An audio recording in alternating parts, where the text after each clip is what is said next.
अस्सलाम वालेकुम प्यारे दोस्तों, सातिब टीवी से मैं हूं मोहम्मद सातिब। प्यारे दोस्तों, आप ये तो जान चुके हैं दे तो पाती 113 सूरतें हैं। प्यारे दोस्तों, आप जानते हैं ते तो पाती सूरत नंबर 5 का क्या नाम है। ये मदनी सूरत या मक्की सूरत है। इसमें कितने रुकू और कितनी आयात हैं।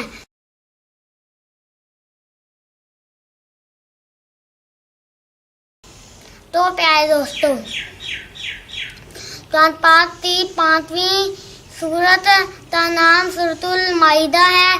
ये मदनी सूरत है।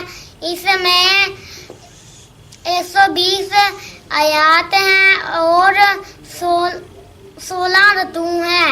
ये 36 पारे से शुरू होती है और 7वें पारे में ख़त्म होती है। उम्मीद है आप तो ये वीडियो ज़रूर अच्छी लगी होगी। अगर इसी तरह की मालूमाती वीडियो हासिल करना चाहते हैं तो मेरा चैनल सातिब टीवी तो सब्सक्राइब करना मत भूलिएगा, ताकि आप मेरे आने वाली वीडियोस मिल सके। जज़ाकल्लाह, अल्लाह हाफिज़।